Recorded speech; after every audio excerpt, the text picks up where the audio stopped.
Paul et Julien ont 28 ans. Ils vivent dans la même ville. Ils gagnent exactement 2000 € net par mois. On est le 26 du mois. Paul ouvre son application bancaire. Julien fait exactement la même chose. Mais ce qu'ils ressentent n'a rien à voir. Et si rien ne change, dans 5 ans, leurs vies n'auront plus rien en commun. Paul et Julien ont 28 ans. Ils vivent dans la même ville, ils ont le même niveau de vie.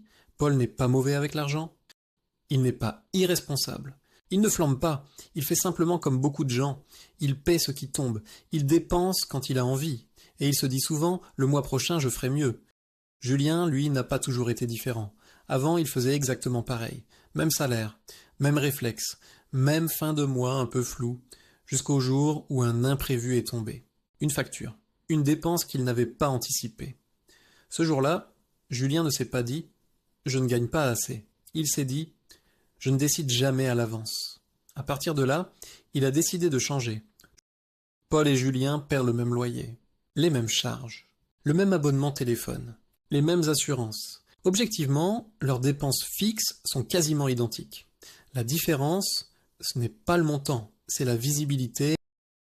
Paul sait que ça passe, mais il ne sait pas exactement combien, ou plutôt, il préfère ne pas trop regarder.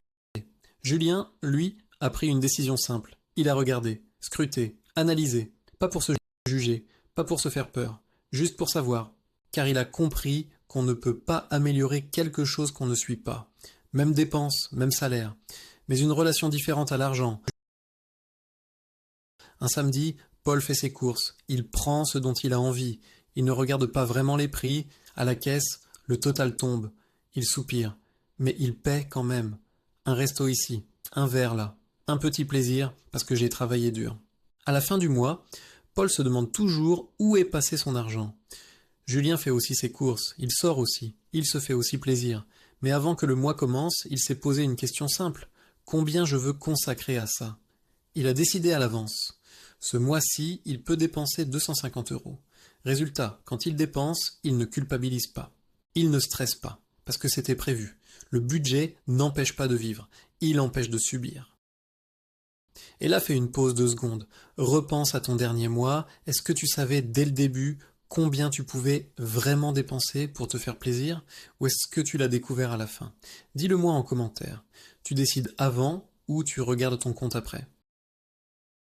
Paul se dit souvent « j'épargnerai quand je gagnerai plus », ce n'est pas une mauvaise intention. Mais dans les faits, il ne reste jamais grand-chose. Toutes les fins de mois se ressemblent avec un compte bancaire égal à 0. Julien a fait l'inverse. Dès que son salaire arrive, une partie part automatiquement de côté. Pas ce qu'il espère épargner, ce qu'il a décidé à l'avance. Ce n'est pas spectaculaire, mais c'est constant. Julien n'a pas cherché une méthode parfaite. Il a commencé par regarder ses 3 derniers relevés bancaires. Juste pour comprendre, il a séparé ce qui revenait tous les mois de ce qui variait vraiment. Ensuite, il a pris une décision simple. L'épargne passe en premier. Avec le reste, il a distingué l'argent des charges et l'argent du plaisir. Les premiers mois n'ont pas été parfaits. Il s'est trompé. Il a ajusté. Mais chaque mois, il comprenait un peu mieux comment il fonctionnait. Julien n'a pas cherché à contrôler chaque euro.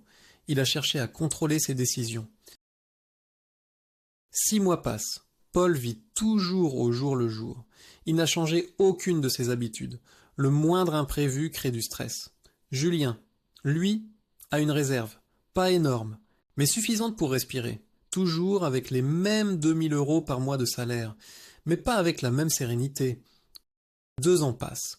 Paul et Julien gagnent toujours à peu près la même chose, mais leurs trajectoires ont divergé.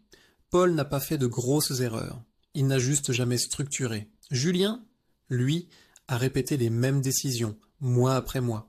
Au bout de 2 ans, il a une vraie épargne de sécurité. Des projets, une stabilité financière, une capacité à surmonter les chocs.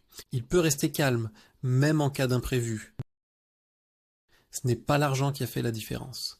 C'est le choix effectué sur comment utiliser son argent de manière plus efficace qui a payé. Le problème n'a jamais été le salaire, c'est l'absence de décision. Avancer vite, ce n'est pas gagner plus, c'est décider plus tôt. Un budget, c'est un objectif financier transformé en action concrète. Si tu n'as pas encore défini tes objectifs financiers, j'ai une vidéo complète là-dessus. Le lien est en description. Merci de m'avoir suivi et à très vite.